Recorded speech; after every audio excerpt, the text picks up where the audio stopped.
obrigada, né? O assunto é bastante proveitoso. Nós vamos falar sobre direitos humanos, família, indivíduo, né? Então eu quero agradecer a presença de todos do Sexto Fórum sobre Família, Indivíduo e Direitos Humanos. Eu quero agradecer a FAPES pela parceria, né, pela disposição das salas, da divulgação, de estar junto com a gente nesse evento. Agradecer a todos os palestrantes que estão aqui hoje. Eu já vou apresentar um por um para vocês. E agradecer toda a equipe do Cefatef que se empenhou para a realização desse fórum. Meu nome é Fabiane, sou coordenadora de ensino e professora do Cefatef, que é o Centro de Formação e Estudos Terapêuticos da Família. Nós somos uma instituição de pós-graduação na área de humanas e saúde, né? Então, se vocês quiserem mais informações sobre os nossos cursos, só entrar no site www.cefatef.com.br. Qualquer informação, qualquer dúvida, vocês podem me procurar depois. Nós também temos um trabalho social que a gente desenvolve, que se chama atendimento social. São atendimentos gratuitos a famílias que necessitam ser atendidas através de intervenção breve. Então, se vocês quiserem encaminhar ou desejam ser atendidos, também é só nos procurar, tá? O atendimento é totalmente gratuito. Eu vou apresentar os palestrantes, aí vocês vão se colocando à mesa, tá bom? O primeiro a falar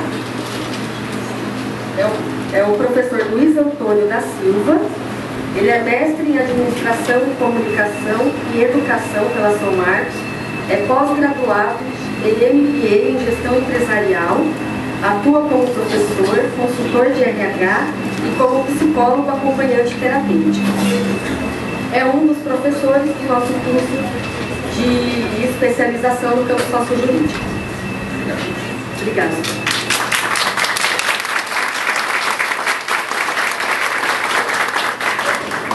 Eu vou chamar à mesa a professora Leila Regina Gonçalves Rockert de Magalhães.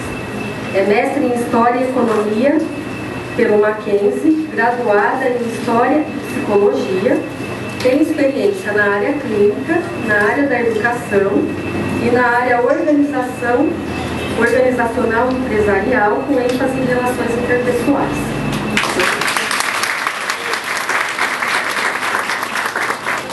Vou chamar à mesa também o professor Cristiano Afonso Natividade, é mestre em Direito Político e Econômico pelo Mackenzie, pós-graduado em Direito Civil pela mesma universidade, tem experiência na área da educação e é advogado militante.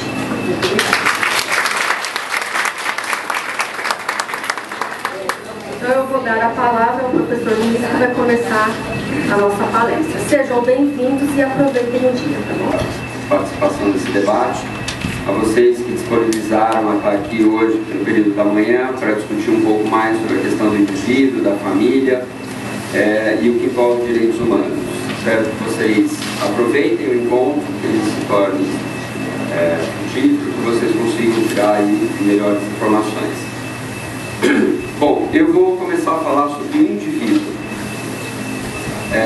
Hoje, para quem trabalha com a questão social, para quem trabalha como psicóloga, geralmente, ou assistente social, ou está relacionada à área de humanas, a gente acaba encontrando na sociedade hoje um indivíduo que ele tem que estar transformado e muito bem adaptado às novas exigências desse mundo. E esse mundo ele acontece principalmente pelas questões de um capitalismo que exige que esse ser apresente um papel social e responda a essas demandas que o mundo está apresentando. Então, se a gente pegar a formação desse indivíduo, ele começa a receber uma série de valores, uma série de dados que tem que fazer com que ele se torne um ser social presente e atuante. Ele tem que representar esses papéis dentro de uma lógica onde ele vai passar por uma escola, onde obrigatoriamente ele vai ter que fazer uma faculdade, que acaba sendo uma exigência de mercado, ele tem que se especializar tecnicamente, e aí ele começa a vivenciar a sua própria vida nessa trajetória, muito mais até para responder uma demanda que lhe é implementada socialmente, por projetos de família, por projetos pessoais, até por desejo de necessidade necessidades de crescimento, principalmente se a gente pegar essa geração X e Y, onde eles têm uma necessidade imediata de responder às coisas. O prazer está pela satisfação pessoal de ter uma resposta imediata. Então esse indivíduo, quando começa a interagir em sociedade, ele percebe que a estrutura social da onde ele vem tem que responder a essa nova demanda, essa demanda de mercado. Então quando ele vai para o mercado de trabalho, ele acaba vendo que as relações sociais são estabelecidas com: eu te dou um projeto, você tem que responder por ele com autonomia, com rapidez, com eficiência. Se você não fizer toda essa demanda, você sabe que você vai perder o emprego. Estou dando aula para essa geração que é acelerada, diferente do que vocês estão fazendo agora. Eles geralmente estão no computador já anotando, pesquisando, olhando. Então, eu tenho um trabalho, esse indivíduo tem que atender a uma demanda que ele vai socialmente ter um status a ser respondido. Na educação, ele sabe que não basta mais o ensino básico e fundamental, ele também tem que estar acelerado com essa notícia, e ele questiona muitas vezes essa notícia até sem fundamento, mas até para provar que tem o conhecimento. E aí a gente vai para o terceiro eixo, que é o eixo família. Esse indivíduo na família, e aí agora é onde eu gostaria de levar a minha discussão desse indivíduo em sociedade, para falar família e os próprios direitos humanos, ele já vem de uma família que, de uma certa forma, se é uma classe média, vamos colocar assim, ou uma classe em ascensão, né, já que a gente tem programas sociais hoje, que favorece com que esse indivíduo busque mais os seus direitos. Ou ele vai participar de uma oficina, numa casa de cultura, ou efetivamente ele tem a possibilidade de uma formação educacional numa escola privada, mas essa família também começa a exigir desse indivíduo com que ele seja um ser social que tem status, né? E é uma réplica, né? Nós fazemos isso. Olha, meus pais vieram da cidade do interior, sem educação, então os filhos necessariamente vão ter aquilo que eu não tive, então eu vou fazer o meu filho estudar, eu vou fazer o meu filho ter um bom emprego, para não passar pelos mesmos sabores que eu passei. Quando esse indivíduo vai constituir a sua própria família, é evidente que ele vai fazer essa projeção do que ele também quer. E essa família tem que ser a família modelo. Eu costumo dizer o seguinte, né? Se vocês assistirem os comerciais de televisão que aparecem em família, gente, é tudo lindo, não é? Tá todo mundo feliz, uma casa linda, arejada, café da manhã pronto, sempre à mesa, é farto, né? O filho chega lindo na cama e pula e brinca, o pai e a mãe acorda, lindo, né? Eu busquei uma relação para explicar conceitualmente da implicação do sujeito com o meio ambiente, né? Então, nessa relação do sujeito com o meio ambiente, seja num contexto micro social, que é a família, ou macro social, que é o contexto cultural, né? A gente tem que considerar o entrelaçamento da subjetividade. Então, o que eu gostaria de chamar a atenção é nessa formação da subjetividade do sujeito, que o Luiz falou enquanto indivíduo, mas que quando ele passa para a família, essa subjetividade vai estar num processo, num campo dinâmico com outras subjetividades. E na questão da subjetividade, o mundo, o campo social, ele se transforma muito mais rápido do que a dimensão da subjetividade do sujeito. Então, o mundo é mais acelerado do que a maneira como o indivíduo responde a essa mudança. Uma coisa também que é importante considerar é que dentro da família, se a gente pensa que ela é um sistema, qualquer mudança que ocorre no campo social e que reflete dentro da família, mexe nessa engrenagem. Então, se a gente localizar as mudanças que aconteceram a partir do século XX e início do século XXI, nós vamos ver dentro da família uma crise de identidade e de papéis, né? Antes disso, era muito, vamos dizer que é delimitado nos papéis. A partir desse período histórico, nós vamos perceber uma mudança da formação de identidade e de papéis dentro da família. As mulheres vão para o mercado de trabalho, começam a ocupar cargos de poder, de gestão. Isso demanda no trabalho das mulheres um esforço maior, não só físico, como de raciocínio, que quando a mulher volta para casa, ela já não está fisicamente e mentalmente descansada e disponível para estar cuidando daquele outro papel tão esperado, tão perfeito de mãe e também de esposa, né? Essa mudança também, ela vai trazer para o homem a figura masculina, que representa na nossa sociedade a figura maior, a figura que nomeia, né? O que dá um poder às famílias, às esposas e aos filhos. Fica muito enfraquecida a figura desse homem, desse pai, desse marido. Ele já não é aquela autoridade maior. Tudo num plano muito simbólico, né? E ela vai diminuindo nesse contato a relação afetiva, o cuidar, o estar com seus filhos.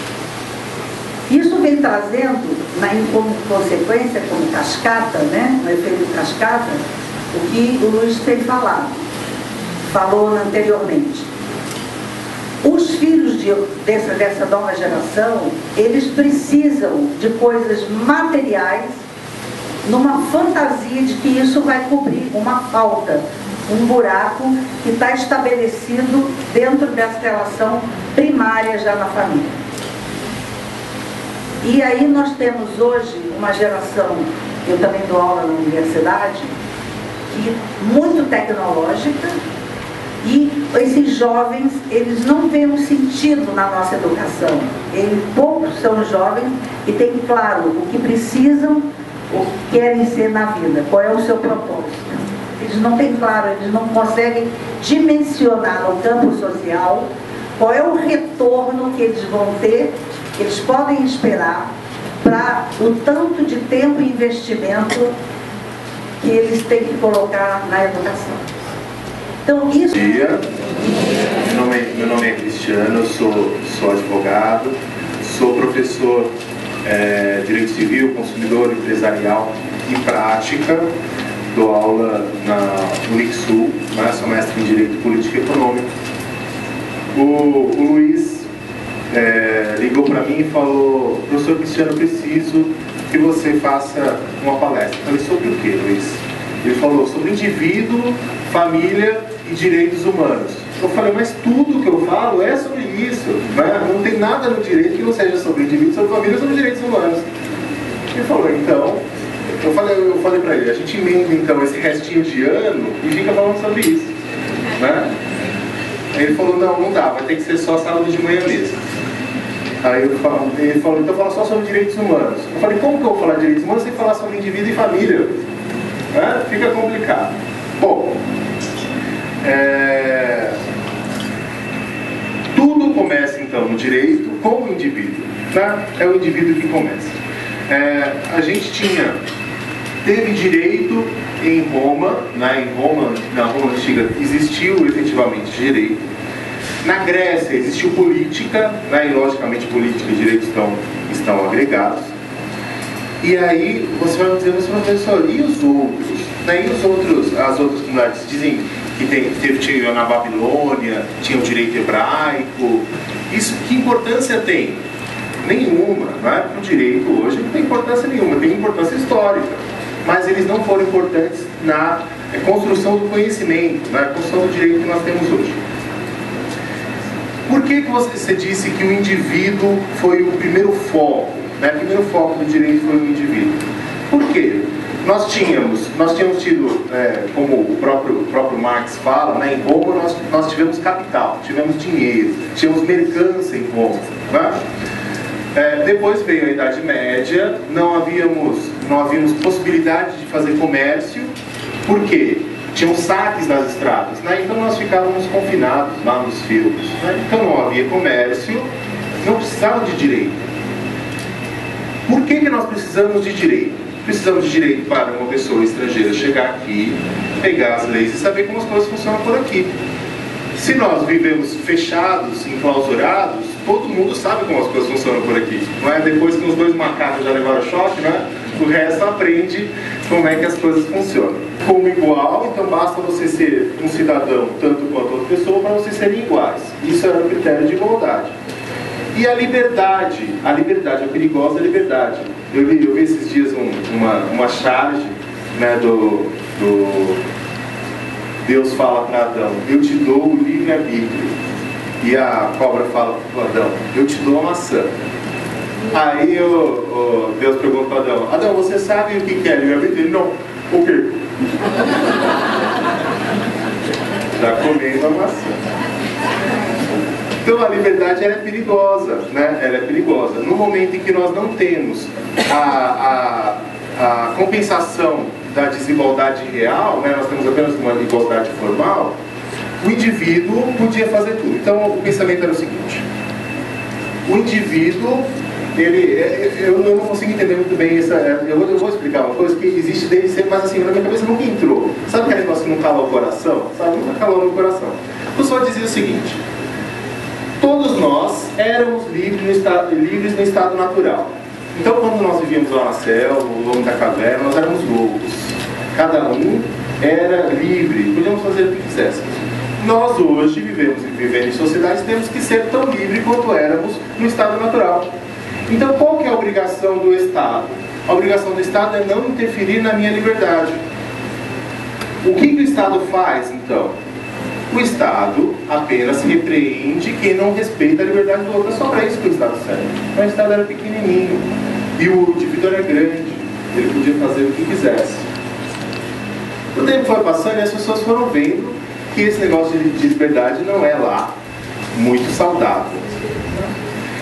E foi então restringindo a liberdade do cidadão, restringindo a liberdade de contratar, restringindo a relação dele com os bens dele.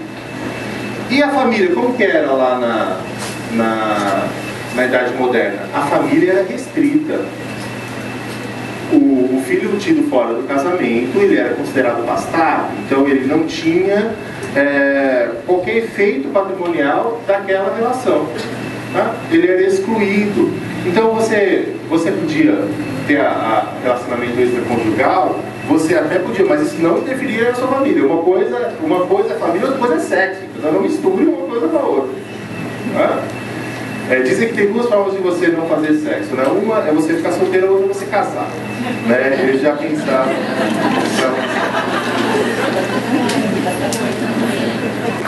Obrigado pela palestra. Eu gostaria de contribuir um pouquinho na discussão de vocês. A gente tem ainda 5 minutinhos. Vou colocar aqui. Acho que são quando o professor Cristiano fala que falar de direitos humanos é falar de indivíduo e família. Realmente, tudo que nós fazemos, nós estamos falando de direitos humanos.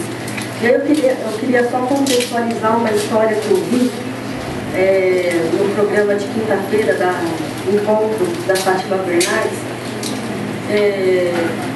sobre a história de um carteiro de uma cidade do interior, que ele sempre ia entregar as cartas e num determinado vilarejo que ele comparecia, sempre tinha algumas senhoras que nunca recebiam cartas e sempre ficavam olhando para quem estava entregando essas cartas.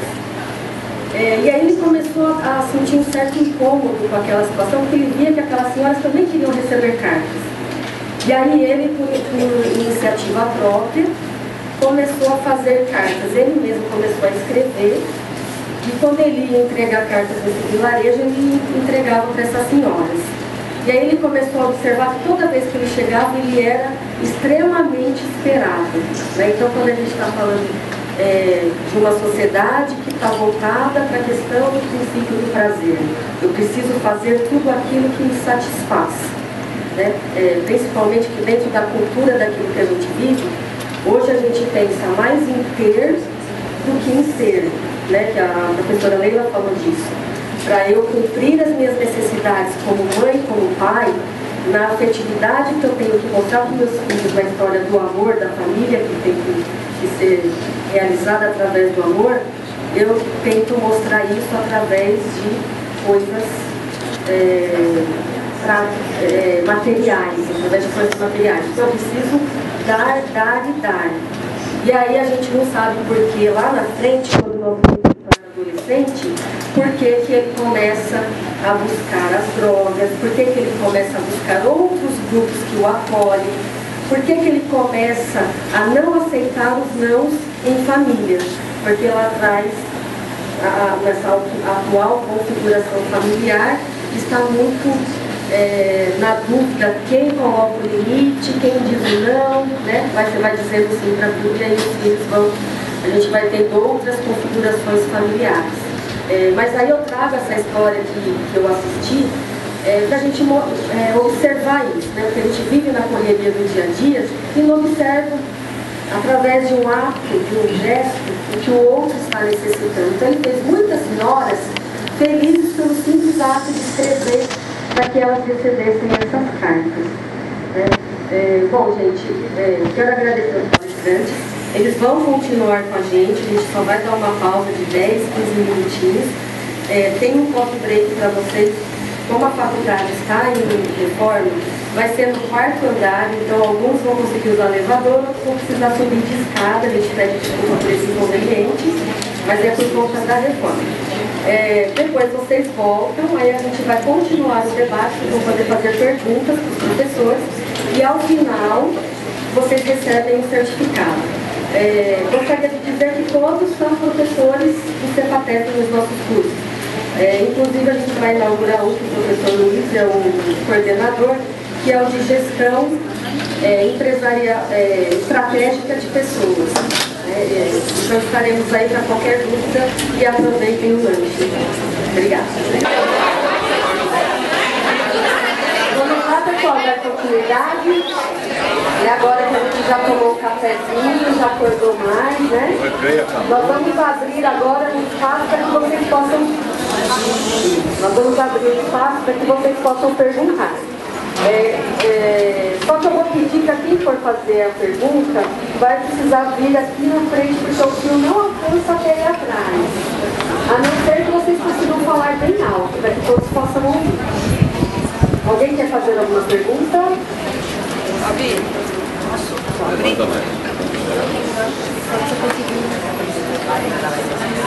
apesar que eu falo alto, né? Infelizmente eu não peguei as 2 primeiras falas, mas em cima da fala do professor, a última frase quase que você falou foi: para todo direito temos uma obrigação correlata, né? Como é que fica isso na questão da dependência química, principalmente a pessoa que vai para a rua, que está morando na rua? Porque eu acho que o grande embate que nós temos hoje é essa fala de que o direito de ficar ali na rua, no uso de droga, naquela condição desumana. Eu acho que isso, para os direitos humanos, a briga deveria ser o contrário: tirar todos da rua e não permanecer na rua. Eu trabalho nessa área, né, sobre a coordenação de políticas sobre drogas, e eu queria ouvir um pouquinho aí a sua consideração. Bom, a primeira questão é o seguinte: ninguém tem o direito de ficar na rua, né? Não existe olha, quer dizer, a rua é pública e não privada. Não é se eu faço a minha casa, a rua, eu estou tomando conta de terreno público, né? Então ninguém tem o direito de ficar na rua. Agora, a questão é mais profunda. Tem alguns direitos que são chamados direitos da personalidade. São aqueles que não têm valor econômico, tá? Eles não se traduzem em dinheiro. E a minha saúde, a minha integridade física, ela é um direito da personalidade, né? Quanto vale minha saúde? Então, vale muito, né? Muito mais do que qualquer coisa. Estava até vendo ontem o Chiquinho Scarpa falou que ia enterrar o Rolls Royce, né? Ele falou: eu achei super inteligente, porque ele falou: se você enterra uma coisa muito mais valiosa, que são seus órgãos, né, por que eu não posso enterrar uma Rolls Royce? Eu achei inteligente. E é verdade, né? É muito mais valioso do que qualquer dinheiro do mundo.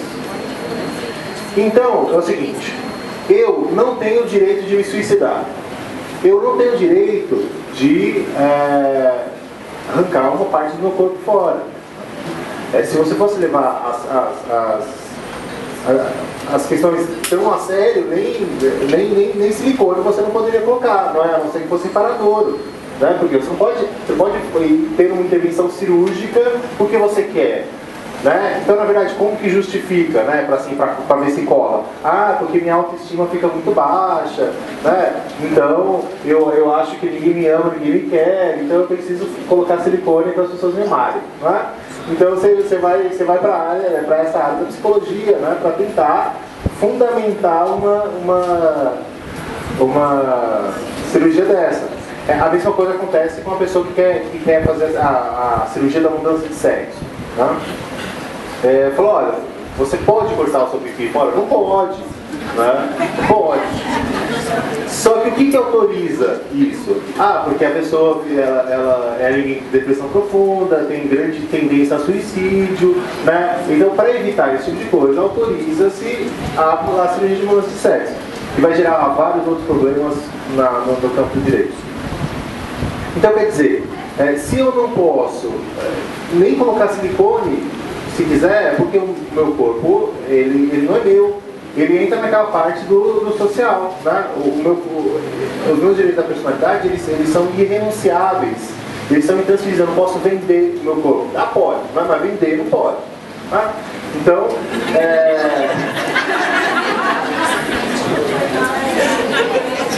vender não pode, né? Então, eu não tenho o direito de ficar definhando na rua. Eu não tenho esse direito. Então, a internação compulsória. Na verdade, isso é o ponto que você entrou. A internação compulsória, ela é lícita ou é ilícita? Para mim, ela é perfeitamente lícita. Tá? Hoje em dia, a liberdade do homem ela é muito pequena. Inclusive, eu acho um absurdo quem fala de eutanásia, por exemplo. Né? Quer dizer, alguém aqui já bateu, várias pessoas aqui já bateram o dedinho, né? O dedinho do pé, num sofá. Se alguém chega na hora e fala pra você, você quer morrer agora? Assim, você até pensa, fala, olha, para parar de sentir essa dor, acho que até vale a pena. Né? Agora imagina uma pessoa que está 1 ano no hospital, quer dizer, já está com problemas de pele, desenvolve por ficar muito irritado. Talvez as pessoas tenham uma vida feliz depois. Mas naquele momento, você acha que eles têm saúde mental para tomar essa decisão? Não tem. Não tem. Então, assim, hoje tem um discurso de liberdade por aí que não é verdade. Eu tenho direito, o corpo é meu, eu posso fazer aborto. Não, não pode, porque a vida que está aí dentro não é sua. Nem o seu corpo é seu. Quanto mais essa vida que está aí dentro. Eu tenho o direito de escolher, mas e o direito de viver? Qual que é maior? Direito de viver, vida, então começa a vida, depois saúde, depois as outras coisas da personalidade, depois o patrimonial. Né? Eu tenho direito de trabalhar, eu sei, mas antes é o da vida. Né? A escala de direito é errada. Então tem um discurso de liberdade por aí que está invertido. Está invertido. Não é isso que a gente aprende na faculdade, não. Muito obrigada. Imagina. A minha muito obrigada. Você acha que eu vou falar alto aqui? Não, é que é uma luta mesmo de atuar no Estado, eu atuo no Estado, língua portuguesa, no Estado todo. E eu, às vezes, tenho contato com uma série de situações que me deixou uma coisa assim, para mim, angustiante. Eu posso dizer que, então, nós temos o seguinte, uma relação, né, o Estado. A família hoje tem uma relação de poliafetividade.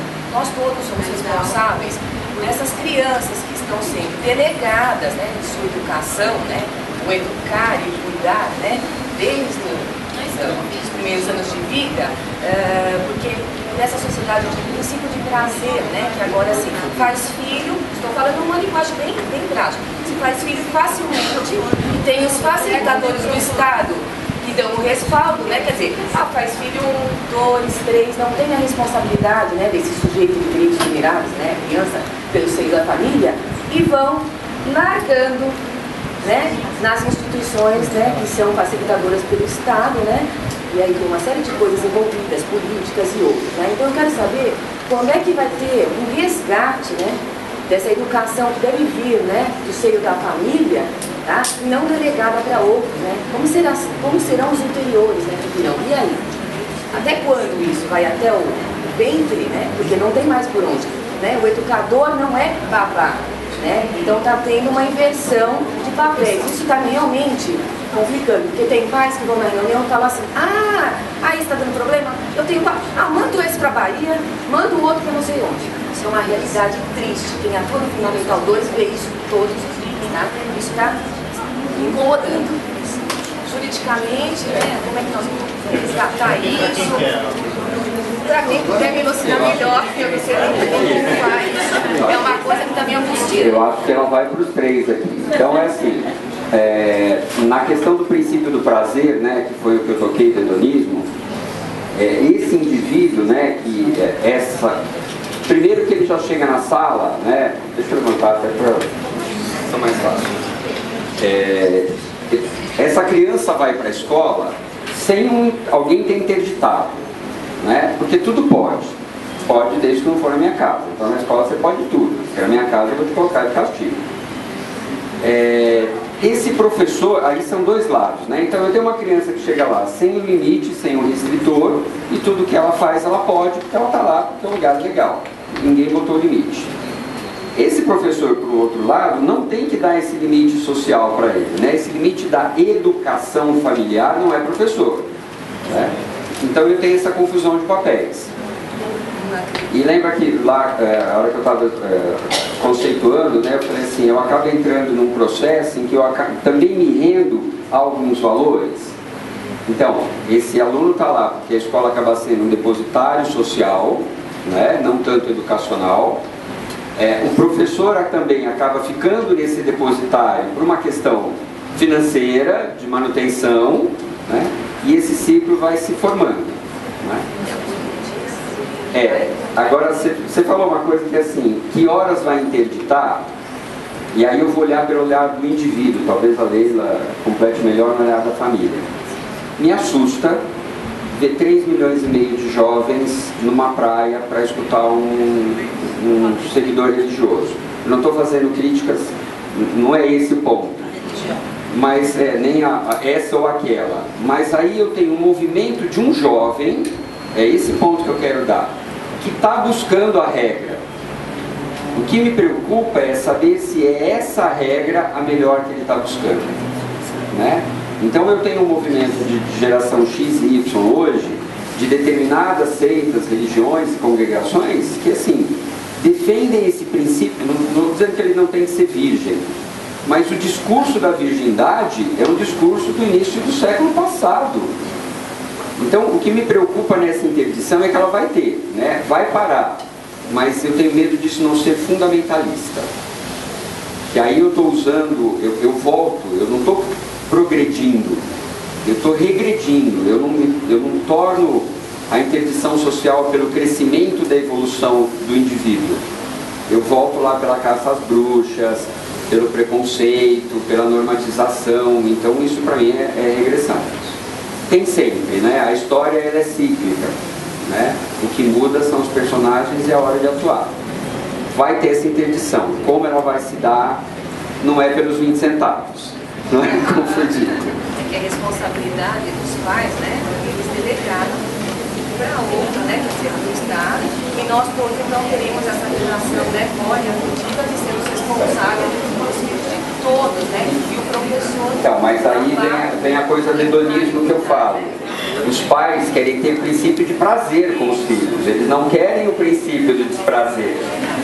O desprazer eu mando para outro, né? Ou mando para a avó na Bahia, como você mesmo falou.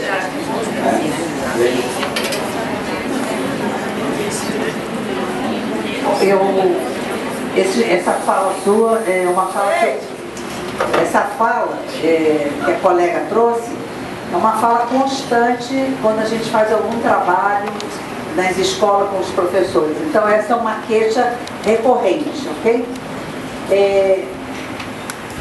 Da minha percepção, da minha experiência, que trabalho com organização, com clínica e com educação, eu acho que a questão do princípio do prazer Por exemplo, hoje dentro da universidade eu vejo isso. Você tem um aluno sentado de 20 e 30 anos, ele quer que você entregue a ele tudo pronto. Ele não quer ter que fazer absolutamente nada.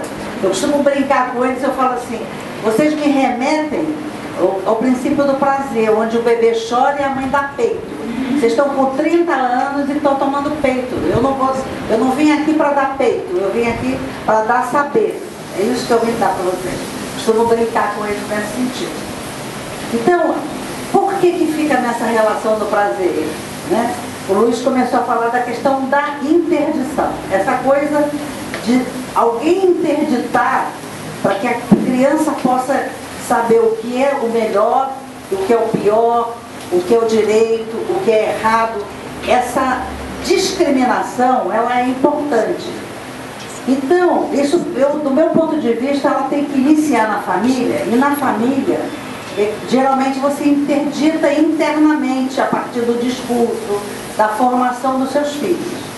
Mas eu acho que a escola, do meu ponto de vista, enquanto um campo social e educacional, ela tem que fazer uma coerência nesse discurso da família quando a criança está colocada no social. Então, eu não vejo que a responsabilidade, do meu ponto de vista, é de ambas as partes. Então, na escola, o aluno, ele precisa saber que aquilo que o pai disse, que não é certo, que o social não vai aceitar, lá seja cumprido, seja exigido. Essa aqui, do meu ponto de vista, é a função. Então, se eu falo para o meu filho, olha, você tem que ter uma linguagem, você falou da palavra, uma linguagem educada, você precisa falar por favor, você precisa agradecer, você não pode fazer uma palavrão publicamente, né? E chega na sala de aula, o aluno fala à vontade, alguém tem que fazer esse corte também no ato. Eu estou tentando dizer o seguinte, a família, ela orienta, mas na sociedade é o ato. Eu tenho em sala de aula hoje os alunos que gritam as piores palavras dentro da sala de aula e dentro dos elevadores. É como se você não estivesse ali. Se você, professor, não tivesse nenhum problema de escutar aquilo. Então você tem que interditar. Eu interdito. Eu interdito tranquilamente. Eu digo, olha, e às vezes eu falo pedindo para sair, às vezes eu faço uma brincadeira. Ah, vai! Eu digo, nossa, você não tira isso da boca, né? Você gosta. Tem que fazer uma coisa para o cara se tocar. E eu percebo que na aula a pessoa diminui a frequência. Na minha aula, eu coloco, eu não admito. Na minha aula, eu não admito. Então, eu vejo, sintetizando, o seguinte, que a família e a escola, elas têm um complemento. Eu não vejo nem como só a família e o social aceita aquilo que a família manda, porque se a família não interdita, você vai ter que aceitar o que vem para você. A minha colocação foi mais, mas foi lá mesmo, verdade. E agora? Terceiro, temas polêmicos causam divergências de opiniões. Eu acho que o legal é isso, que concordando ou não concordando, precisamos sair daqui refletindo. Eu acho que esse é o grande prazer de poder participar de debates, de novos assuntos. A nossa intenção realmente foi trazer uma mesa diversificada, com ideias, às vezes que convergem, às vezes que divergem. Eu acho que isso é o principal. Agradecemos a presença de todos. Entrem no nosso site, estamos com cursos abertos, tanto de extensão quanto de pós-graduação, e esperamos ver vocês nos próximos eventos que a gente faz. Gostaria de agradecer a mesa, que estiveram aqui desde cedo, como pessoas opiniões. Então, é só um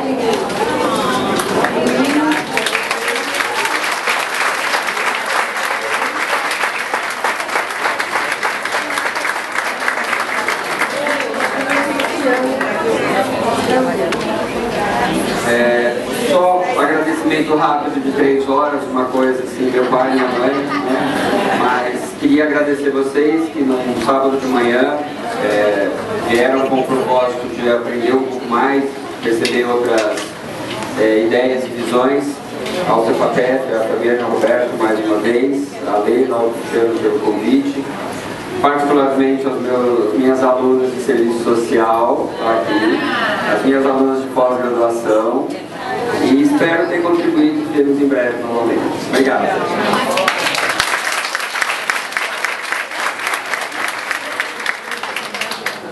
Eu também gostaria de agradecer pela atenção, estar aqui no dia de hoje, agradecer o CEPATEF e também a mesa que eu compartilhei. Espero que a gente possa nos ver em outras ocasiões também. Eu gostaria de agradecer o convite, né, a recepção de vocês e aprender, né, também bastante esse sábado, foi muito produtivo. Obrigado.